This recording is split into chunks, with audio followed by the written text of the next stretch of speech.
طالب علم جو ہے اس کے اصول ہیں، اپنے علم حاصل کرنے کے اپنے اصول ہیں، اپنے ضوابط ہیں، مراتب ہیں۔ اگر کسی طالب علم سے کوئی رتبہ گیا، کوئی اصول گیا، تو وہ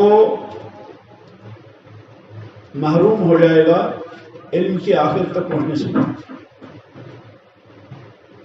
گویا کہ اصول بنیاد ہے، اسی طرح سے علم کے مراتب یہ بھی بنیاد ہے۔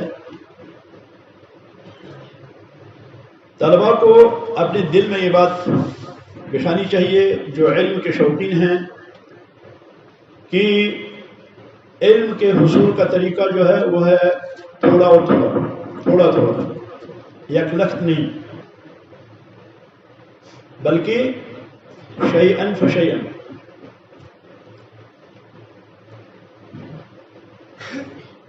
شب روز آدمی علم حاصل کرے تھوڑا تھوڑا، جیسا کہ ابن شہاب الزہری رحمہ اللہ فرماتے ہیں، من رام العلم جملة ذهب عنه العلم جملة، من رام العلم جملة رام يروم قصد يقصد، یعنی جو علم سیکھنا چاہتا ہے جملتاً یک بارگی ایک ساتھ، ذهب عنه جملتاً تو اس سے یک بار سارا علم چلا جاتا ہے۔ وَإِنَّمَا يُطْلَبُ الْعِلْمُ عَلَى مَرِّ الْأَيَّامِ وَاللَّيَالِي، بلکہ علم جو ہے وہ سیکھا جاتا ہے رات اور دن کے گزرنے کے ساتھ ساتھ، یعنی تھوڑا اور تھوڑا۔ اسی طرح سے جیسے بچپن میں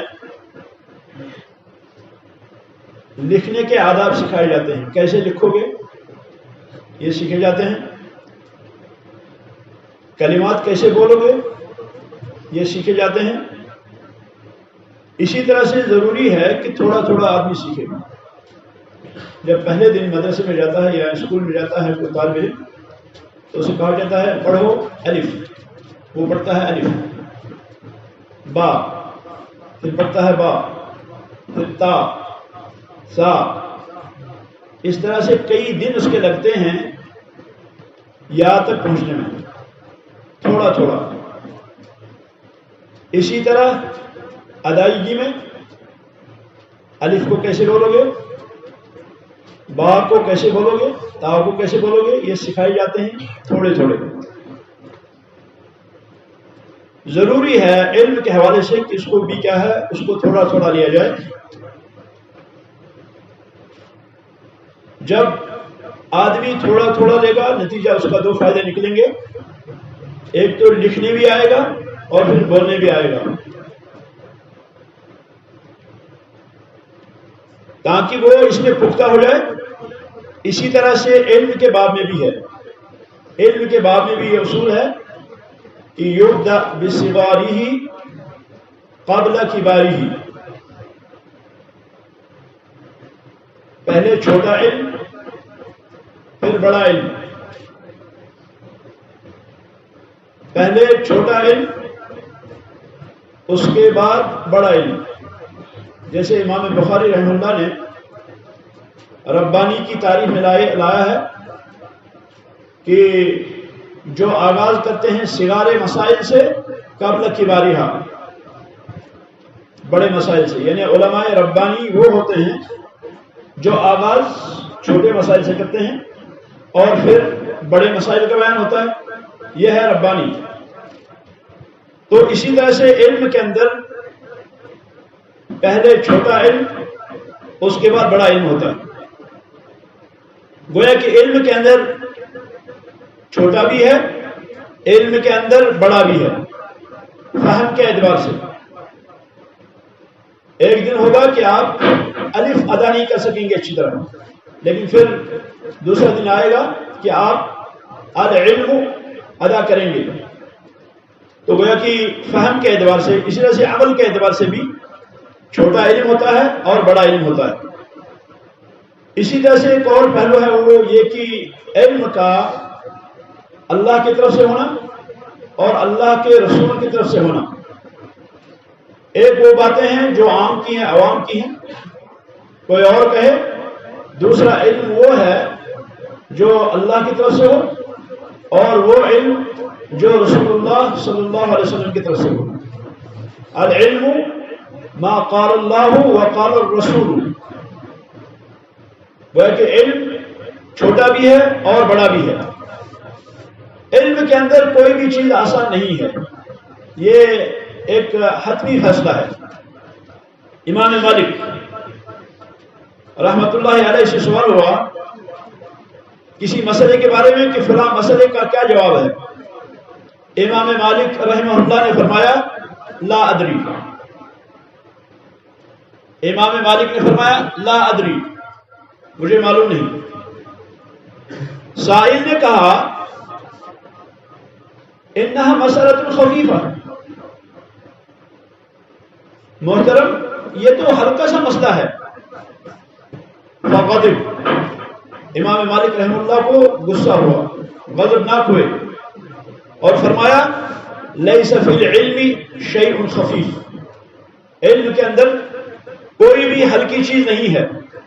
العلم کلہ ثقیل، علم سارا کا سارا جو ہے وہ ثقیل ہے، بھاری ہے۔ اما سمعت قول اللہ عز وجل انا سنلقی علیک قولا ثقیلا، انا سنلقی علیک، اللہ کا یہ فرمان آپ نے نہیں سنا جو اللہ رب العالمین نے رسول اکرم صلی اللہ علیہ وسلم پہ نازل فرمایا، اور اللہ نے فرمایا انا سنلقی علیک، کہ ہم آپ پر ڈال رہے ہیں، وحی کر رہے ہیں، قولا ثقیلا، بہت بھاری قول، بہت بھاری بات، یہ ہلکا نہیں ہے۔ جب رسول اللہ صلی اللہ علیہ وسلم کے لیے ہلکا نہیں یہ علم ہو سکتا ہے تو ہمارے لیے ہلکا کیسے ہوگا؟ گویا کہ علم ثقیل ہے، جو شخص اس کو لے گا یہ مشکل ہے، اور جو شخص مسائل لے گا اس بنیاد پر کہ یہ سہل ہیں، آسان ہیں، سمجھ میں آ رہے ہیں، دن گزریں گے کہ یہ آسانی سے چلے بھی جائیں گے۔ وہ کہ علم کو سہل سمجھنا علم کا ضیاع ہے، علم کو ضائع کرنا ہے۔ گویا کہ طالب علم میں تدرج ضروری ہے، اصول کی بنیاد پر، شیئن فشیئن، تھوڑا آج، تھوڑا کل، تھوڑا پرسوں، اور تھوڑا اس کے بعد واضح منہج پر، واضح طریقے پر۔ ضروری ہے کہ ہم علم جو ہے لیں اس بنیاد پہ لیں ہم کہ علم میں کوئی چیز آسان نہیں ہے، بلکہ علم جو ہے یہ صعب ہے۔ علم میں کوئی چیز آسان نہیں ہے بلکہ یہ ثقیل ہے، فہم کے اعتبار سے۔ ایک مرحلہ علم میں فہم کا آتا ہے، سمجھنا، دوسرا تثبیت کا آتا ہے، ثابت رکھنا، جو میں نے پڑھا اس کو جمع دینا اپنے دل میں۔ اسی طرح سے علم کے طلب میں استمرار، لگا رہنا، یعنی پہلی چیز فہم، اسی طرح سے دوسری چیز تثبیت، اور تیسری چیز استمرار۔ ضروری ہے یہ چیزیں علم کے حوالے سے۔ تو گویا کہ علم ثقیل ہے اور اس میں لگاتار پڑھتے رہنا تثبیت کے ساتھ اور سمجھنے کے ساتھ یہ ضروری ہے، کیونکہ علم کے اندر ایک صفت ہے کہ اگر علم کو چھوڑ دیا جائے تو وہ بھول جائے گا، چلا جاتا ہے، اور جب طالب علم لگاتار اس کو پڑھتا رہے تو یہ باقی رہے گا۔ گویا کہ طالب علم کی ذمہ داری بہت بڑی ہے۔ علم کے اندر تساہل برتنا یہ نقصان دہ ہے طالب علم کے لیے۔ کوئی یہ نہیں کہے حاضر کتاب سہل، ارے کتاب بہت آسان ہے، میں ابھی پڑھوں گا، چٹکیوں میں پڑھ دوں گا میں کتاب، کوئی یہ نہ کہے۔ یہ متن بہت آسان ہے، یہ متن جو ہے یہ شرح کے قابل ہے ہی نہیں، یہ تو متن ہے، اس میں شرح کی کیا بات، یہ تو سمجھ گئے ہم، کوئی یہ نہ کہے ارے اس کتاب کے احادیث بہت ہی معروف ہیں، معروف احادیث ہیں، ان کو کیا پڑھنا، کوئی یہ نہ کہے، کیونکہ علم سے رکاوٹیں یہیں سے داخل ہوتی ہیں۔ جب آدمی نے کتاب کے ساتھ بہت ہلکا سا معاملہ کیا، بہت خفیف سا معاملہ کیا، تو نتیجہ نکلے گا کہ شیطان کی راہیں کھلیں گی، سستی آئے گی، کاہلی آئے گی، اور کبھی لیت و لال آئے گا، اور نہ معلوم کبھی کیا ہوگا، تو بلائیں آئیں گی، مصیبتیں آئیں گی، اور بلاؤں اور مصیبتوں کا آنا جو ہے یہ علم کو نقصان دے گا، علم برقرار نہیں رہے گا۔ تو گویا کہ اصول لازم ہے، گویا کہ علم کی گرہوں کو سلجھانا لازم ہے، علم کی گتھیوں کو سلجھانا لازم ہے، معمولی معمولی بات کو اچھی طرح ازبر کرنا، اچھی طرح جاننا لازم ہے۔ اہل علم کی ایک جماعت کہتی ہے العلم عقد و ملح، العلم عقد و ملح، علم گرہیں، عقد جمع عقود، جمع عقد، یہ گرہیں اور وملح اور نمک ہے۔ فمن احکم العقد، جو شخص ان گرہوں کو مضبوط کرے گا، سہل علیہ العلم، علم اس کے لیے آسان ہو جائے گا۔ ومن فاتہ حل العقد، اور جس شخص کو گرہیں کھولنا فوت ہو گیا، جس نے کتاب کا کوئی نقطہ کھولے بغیر ہی چھوڑ دیا، کوئی گرہ چھوٹ گئی، فاتہ العلم، اس کو علم جو ہے وہ چھوٹ جائے گا۔ یہ کب ممکن ہوگا؟ یہ تب ممکن ہوگا جب علم کے جو اصول ہیں ان کو ٹھوس اور مضبوط بنایا جائے۔ یہ اتنی لمبی تقریر کرنے کی مجھے کیا ضرورت پڑی، کیونکہ ہم جس کتاب کو پڑھنے جا رہے ہیں الاربعین، الاربعین کو اصول کی کتاب کہا جاتا ہے۔ طالب علم اگر حدیث کے مشہور متون کو ضبط کرے، مضبوط کرے، اعراب کے اعتبار سے بھی اور معنی کے اعتبار سے بھی، پھر عمل کے اعتبار سے بھی، اسی طرح سے مختلف علوم میں، تو گویا کہ یہ پھر ان متون کو اچھی طرح مضبوط کرنے کے بعد اس سے اگلے درجے پہ جو ہے منتقل ہوگا۔ اس کے بعد جو اگلا درجہ ہے، اگلا جو زینہ ہے، اس پہ منتقل ہوگا۔ گویا کہ متون یہ پہلا زینہ ہے، اس کو مضبوط کرنا ضروری ہے، اس کو ٹھوس بنانا ضروری ہے۔ یہ منتقل ہوگا، جب منتقل ہوگا تو یہ تیار ہوگا پہلے سے، کیونکہ اس نے متون پڑھے ہیں، سمجھے ہیں، حفظ کیے ہیں، اسی طرح سے اس نے استقرار بھی کیا ہے، تو یہ اس سے اوپر والے درجے کی طرف منتقل ہو سکتا ہے، فہم کے ساتھ اور تأسیس کے ساتھ، فہم کے ساتھ اور تأسیس کے ساتھ۔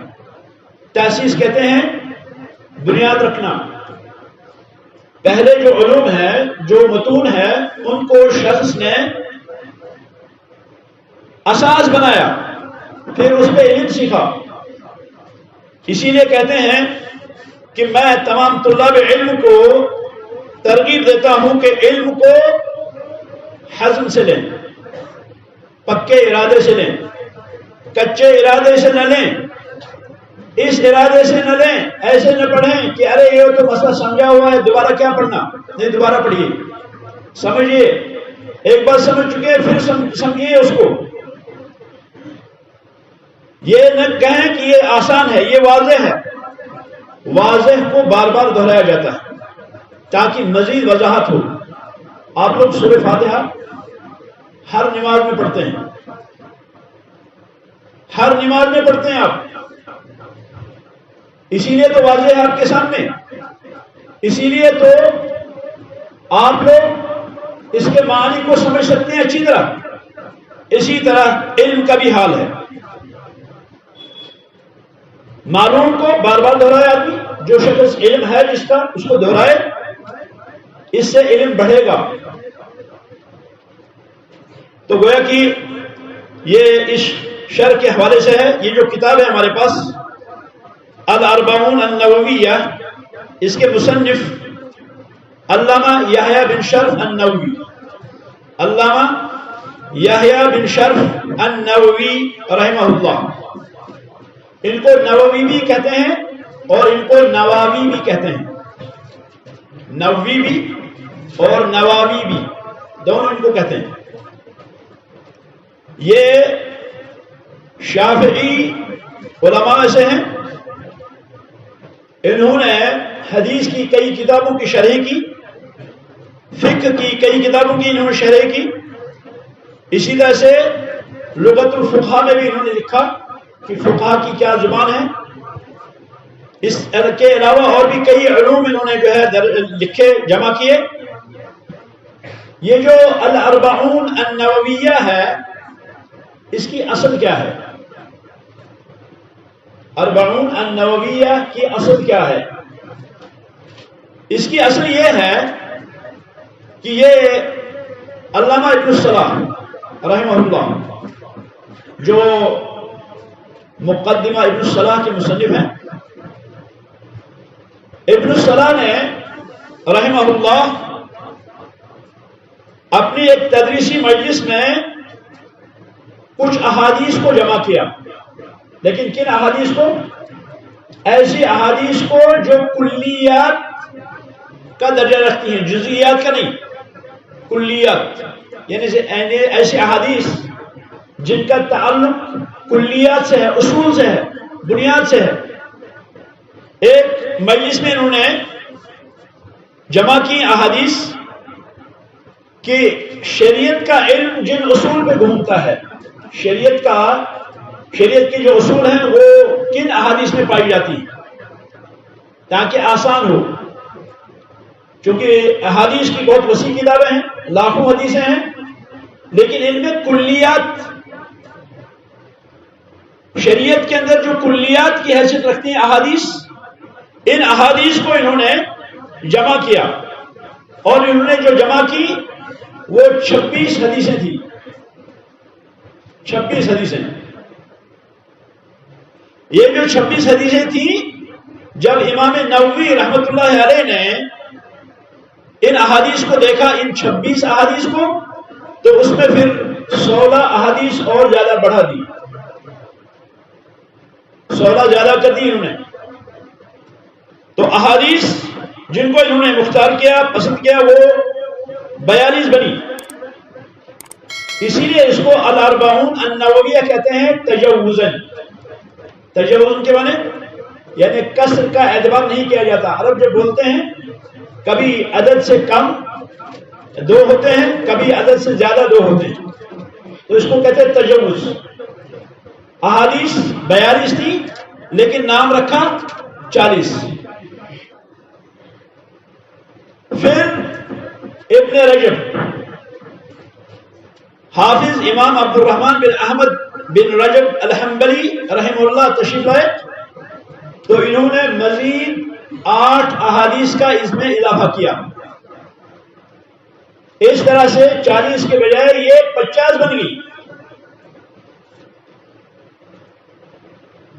اور پھر ان 50 حدیثوں کے بارے میں ان علماء کے مطابق، ابن رجب کے مطابق رحمہ اللہ، ان پر کیا ہے؟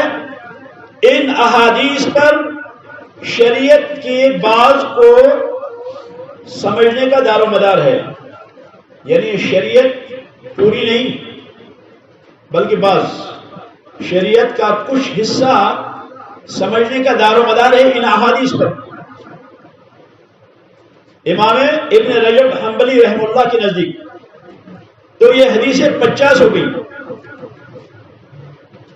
اور پھر انہوں نے ان احادیث کی شرح بھی کی. حافظ ابن رجب حنبلی رحمہ اللہ نے نام رکھا جامع العلوم والحکم فی شرح 50 حدیثا من جوامع الکلم. جامع العلوم والحکم فی شرح 50 حدیثا من جوامع الکلم. یہ نام رکھا اس شرح کا جو ابن رجب الحنبلی نے اس کتاب کی شرح کی.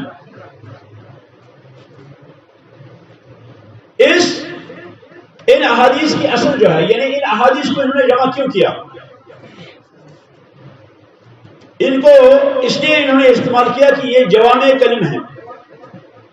جوامع کلم یعنی نبی علیہ الصلوۃ والسلام نے فرمایا اوتیت جوامع الکلم، مجھے جوامع الکلم عطا کیا گیا، یعنی میرے کلمات جو ہیں وہ کلمات مختصر ہیں لیکن ان کے معانی بہت زیادہ ہیں. تو یہ جو جوامع الکلم جمع کیے انہوں نے، دینی امور انہی پر گھومتے ہیں، پورے دین کے نہیں بلکہ اکثر. اور ان امور میں سے بعض چیزیں جو ہے ان میں سے بعض چیز اخلاص بھی ہے. اخلاص بھی ایک ایسی چیز ہے جس پر دین کی بنیاد ہے. اور بعض وہ ہیں جن میں اسلام اور اسلام کے ارکان، ایمان اور ایمان کے ارکان، اسی طرح سے حلال اور حرام کے بیان، اسی طرح سے آداب عامہ یعنی مسلمان کو کن آداب سے مزین ہونا چاہیے ان کے بیان میں، اور اسی طرح سے بعض اللہ عز و جل کی صفات کے بارے میں، اور اسی طرح شریعت کے موضوعات پر تقریباً انہوں نے اپنے اعتبار سے احتوا کیا. تو گویا کہ یہ 40 حدیثیں ہیں اور اس میں جو زیادہ ہیں اس میں پورے دین کا علم ہے. ان احادیث میں پورے دین کا علم ہے. کوئی بھی مسئلہ نہیں ہے دینی مسائل میں سے مگر وہ ان احادیث کے اندر پایا جاتا ہے جو احادیث انہوں نے ذکر کی. گویا کہ انہوں نے جو 40 حدیثیں لکھی یہ انہوں نے دین کے اصول بیان کیے، دین کے ضوابط بیان کیے، دین کے قواعد بیان کیے. یہ صرف احادیث نہیں ہے بس، بلکہ انہوں نے اس میں اصول اور قواعد کو بیان کیا، چاہے عقیدے سے تعلق ہو، چاہے فقہ سے ہو یا کسی اور پہلو سے ہو. جیسے آپ دیکھتے ہیں کہ فقہ کے اندر بنیادی طور 4 مضامین ہیں. فقہ کے اندر بنیادی طور 4 مضامین ہیں: عقیدہ اور عبادات، یا کہیے عبادات اور اس میں عقیدہ بھی آ گیا، معاملات، انکحہ اور قضایا. پوری فقہ کی جو بحثیں ہیں وہ انہی 4 چیزوں کے ارد گرد گھومتی ہیں. یا عبادات کا بیان ہے، یا معاملات کا بیان ہے، یا پھر انکحہ اور اسی طرح سے قضایا کا بیان ہے. گویا کہ علماء نے ان 4 نقاط میں پورے علم فقہ کو جمع کر دیا ہے. اسی طرح یہ جو کتاب ہے، یہ جو احادیث ہے، جن احادیث کو امام نووی رحمہ اللہ نے جمع کیا ہے، ان احادیث کا بھی تعلق عقیدے سے ہے اور فقہ سے ہے اور دیگر موضوعات سے ہے. ابن رجب رحمہ اللہ کی جو شرح ہے، جو اس کو پڑھے گا اس کو اس میں بہت سے عجائب ملیں گے.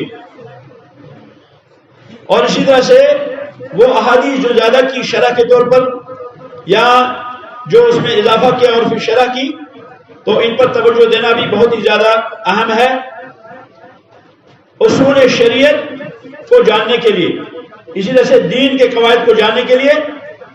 تو ان احادیث میں سے جن پہ احکام گھومتے ہیں، احکام جن کا بیان عنقریب آئے گا انشاءاللہ. تو ان احادیث کا بیان ہے اس کتاب کے اندر. امام نووی رحمہ اللہ نے جب اس کتاب کو آغاز کیا تو اس میں خطبہ انہوں نے ارشاد فرمایا. اس خطبے کے اندر یہ فرماتے ہیں اللہ رب العالمین کی حمد و صلات کے بعد فقد روینا عن علی بن ابی طالب وعبد اللہ بن مسعود ومعاذ بن جبل وابی الدرداء وابن عمر وابن عباس وانس بن مالک وابی ہریرہ وابی سعید الخدری رضی اللہ تعالی عنہم اجمعین من طرق کثیرات. یہ جو صحابہ انہوں نے بتائے ان صحابہ سے بہت سے طرق سے مروی ہے بروایات متنوعات، مختلف روایات منقول ہیں. ان رسول اللہ صلی اللہ علیہ وسلم قال کہ رسول اللہ صلی اللہ علیہ وسلم نے ارشاد فرمایا من حفظ على امتی 40 حدیثا من امر دینها بعثه الله تعالی یوم القیامت فی زمرۃ الفقهاء والعلماء. کہ جس نے میری امت کے لیے 40 احادیث کو حفظ کیا دین کے معاملے میں تو اللہ رب العالمین اس کو قیامت کے دن فقہا اور علماء کے زمرے میں اٹھائے گا. پھر فرماتے ہیں وفی روایہ، ایک روایت میں ہے بعثہ اللہ فقیہا عالما، اللہ رب العالمین اس کو فقیہ اور عالم اٹھائے گا.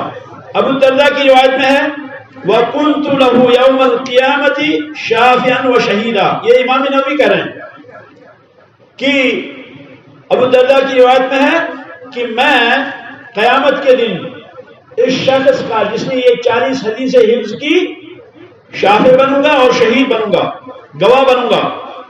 ابن مسعود کی روایت میں ہے قیل لہ، آپ سے سوال کیا گیا ادخل من ای ابواب الجنت شئت، کیا میں جنت کی جس میں دروازے سے چاہوں داخل ہو سکتا ہوں.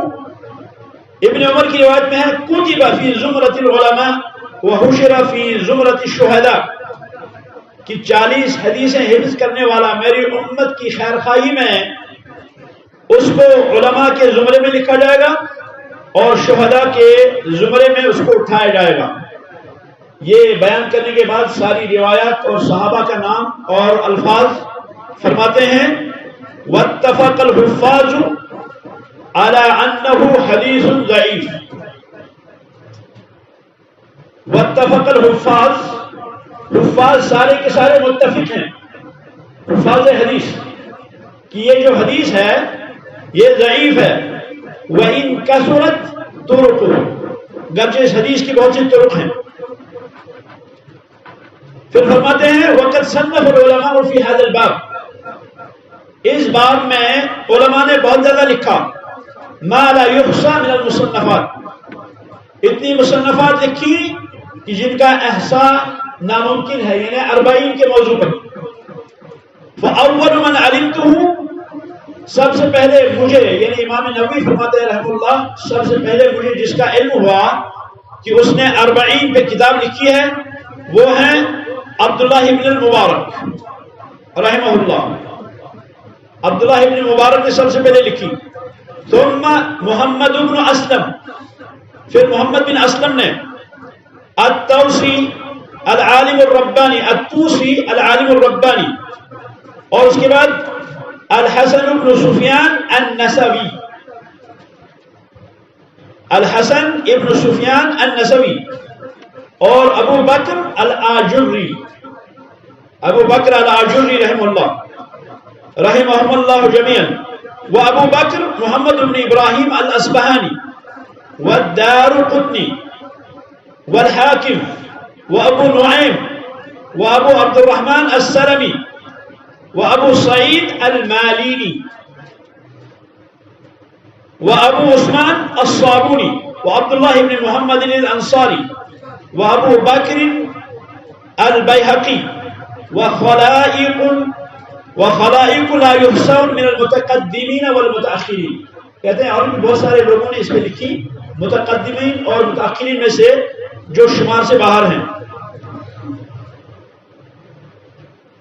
کہتے ہیں وقد استخرت اللہ فی جامع 40 حدیثا. چونکہ حدیث کی صحت کیا ہے یہ آپ نے دیکھا کہ یہ جو حدیث ہے یہ ضعیف ہے تمام طرق سے. کہتے ہیں میں نے کیا کیا, میں نے یہ کتابیں دیکھی ان علماء کی, ان حفاظ کی, پھر میں نے استخارہ کیا کہ میں لکھوں یا نہیں لکھوں. فرماتے ہیں اقتداء بہؤلاء, میں نے لکھنا کیوں چاہا, میں نے اس لیے لکھنا چاہا کہ ان لوگوں کی میں بھی اقتداء کروں. ان لوگوں نے, ان حفاظ حدیث نے کتابیں لکھی الاربعین پر, تو میں نے چاہا میں بھی لکھوں. فرماتے ہیں وقد اتفق العلماء على العمل بالحديث الضعيف في فضائل الاعمال. امام نووی کہتے ہیں کہ علماء کا اتفاق ہے کہ ضعیف حدیث پر فضائل اعمال میں عمل کرنا جائز ہے. یہ امام نووی کہتے ہیں.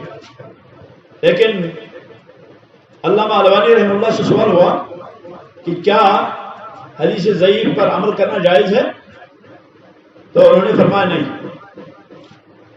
حدیث ضعیف پر عمل کرنا جائز نہیں ہے. اور بالخصوص حدیث صحیح کے ہوتے ہوئے, اگر حدیث صحیح ہے تو پھر ضعیف حدیث پر عمل کرنا درست نہیں ہے, بلکہ حدیث ضعیف کو صرف اس لیے بیان کرنا جائز ہے کہ یہ ضعیف ہے. تو اس کے بعد کہتے ہیں امام نووی رحمہ اللہ مع ھذا, استخارہ بھی میں نے کیا, اور ان کے نزدیک, امام نووی کے نزدیک فضائل اعمال میں حدیث ضعیف پہ عمل کرنا درست بھی ہے.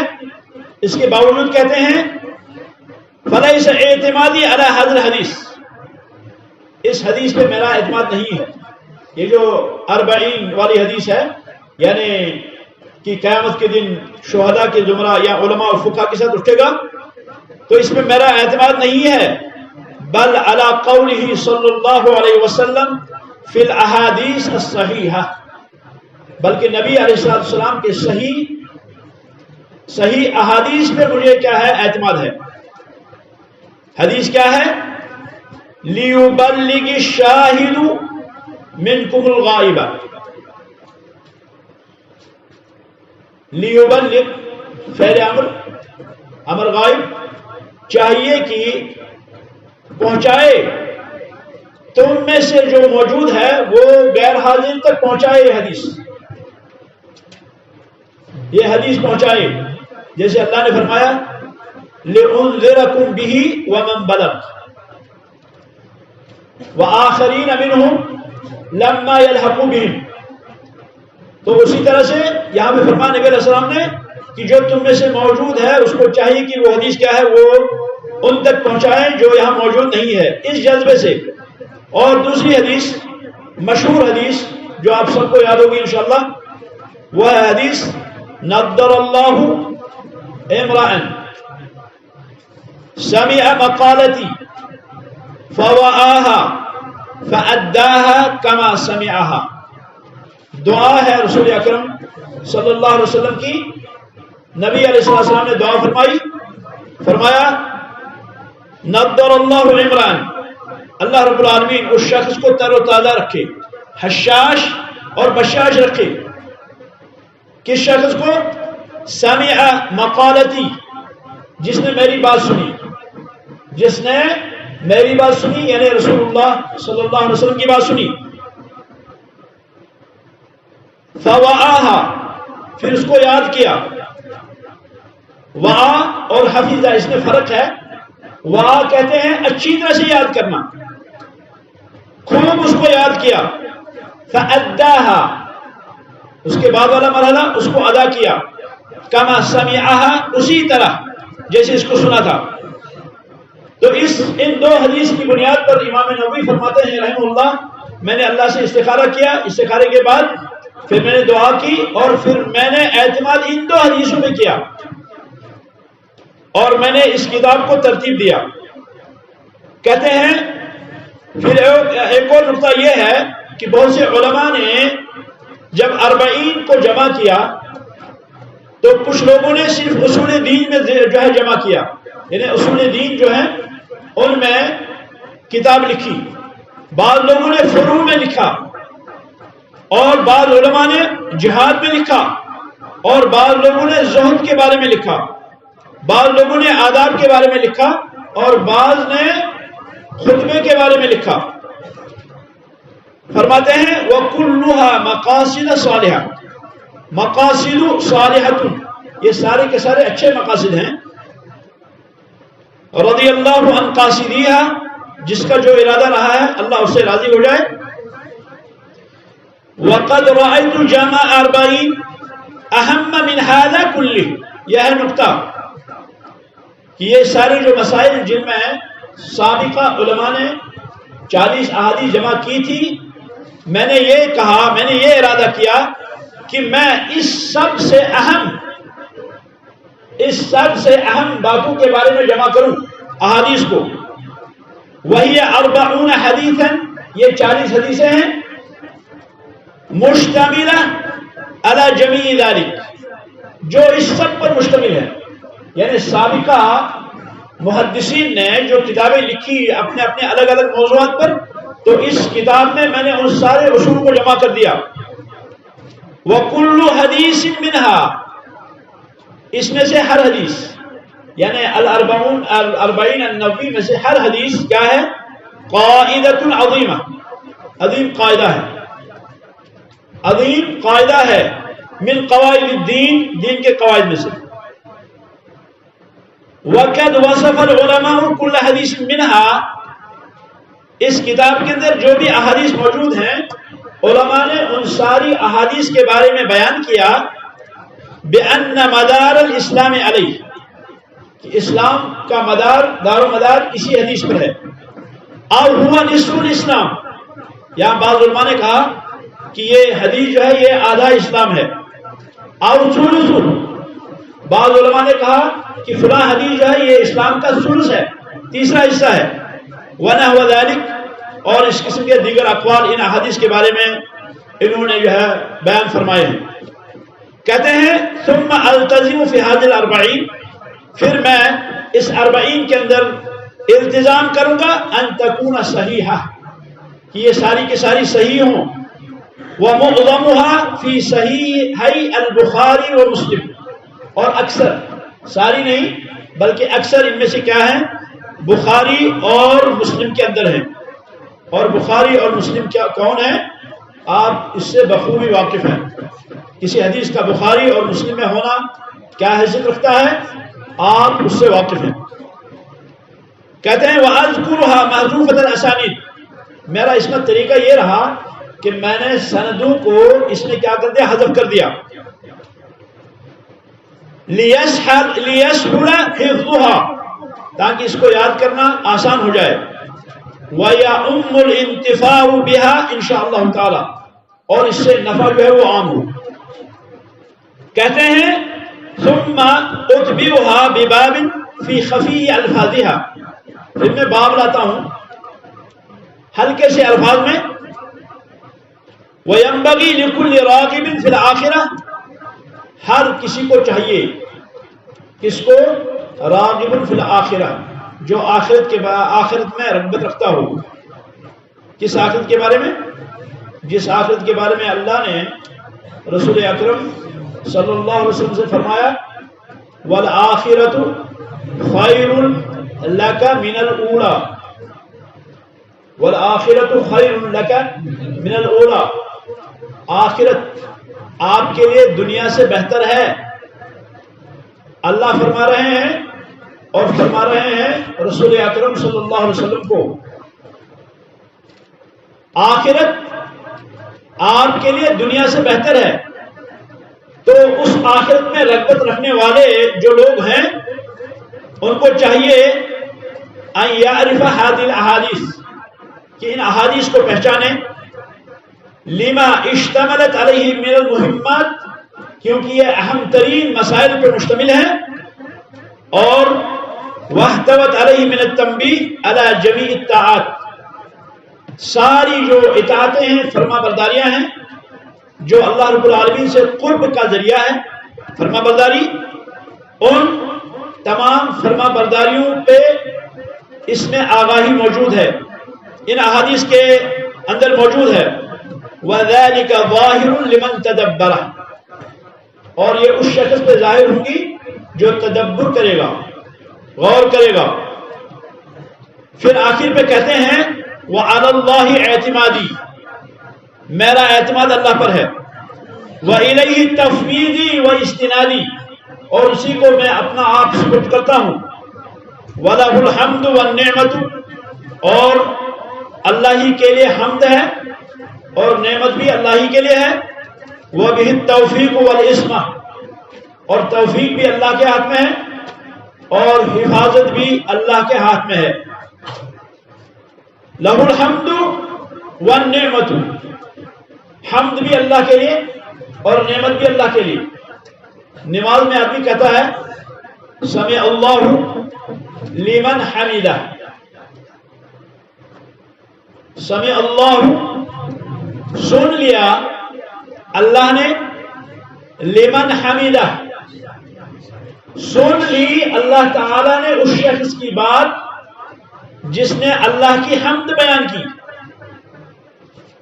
پہلے آدمی سورہ فاتحہ پڑھتا ہے، قرآن پڑھتا ہے، پھر رکوع کرتا ہے، رکوع عظیم ترین عبادت ہے، رکوع کے اندر اللہ کی تعظیم بیان کرتا ہے، تعظیم بیان کرنے کے بعد جب کھڑا ہوتا ہے تو کہتا ہے اللہ نے سن لی اس شخص کی تعریف جس نے اللہ کی تعریف کی۔ یہ اظہار عبودیت ہے، اور اظہار عبودیت میں سب سے اعلیٰ مقام جو ہے وہ ہے سجدہ، قرات کے اعتبار سے قیام، اور عاجزی اور انکساری کے اعتبار سے سجدہ سب سے عظیم عبادت ہے۔ سجدے کے بارے میں فرمان نبی علیہ السلام نے اقرب ما یکون العبد من ربہ وہو ساجد، کہ بندہ اپنے رب سے سب سے زیادہ قریب اس حال میں ہوتا ہے جب وہ سجدے میں ہوتا ہے۔ اور فرمایا اللہ نے وَقُومُوا لِلَّهِ قَانِتِينَ، اللہ کے لیے قیام کرو فرما بردار بن کر، دل سے بھی اور اعضاء اور جوارح سے بھی فرما برداری انجام دو اللہ کی۔ اور اللہ رب العالمین کو یہ کیا ہے، یہ پسند ہے۔ تو یہاں پہ انہوں نے آخر پہ فرمایا کہ وَلَهُ الْحَمْدُ وَالنِّعْمَةُ وَبِالتَّوْفِيقِ وَالْعِصْمَةِ، اس کے بعد جو ہے یہ حدیث کا آغاز کرتے ہیں، اور انشاءاللہ حدیث جو ہے اس کو ہم پڑھیں گے، لیکن شاید آئندہ۔ کتنا باقی ہے؟ 4 اذان کو کتنا ہے؟ 4 منٹ۔ الحمدللہ اسی پہ اکتفا کریں گے، انشاءاللہ آئندہ پڑھیں گے حدیث۔ وباللہ التوفیق۔ سبحانک اللہم وبحمدک، نشہد ان لا الہ الا اللہ، نستغفرک ونتوب الیک۔ والسلام علیکم ورحمۃ اللہ وبرکاتہ۔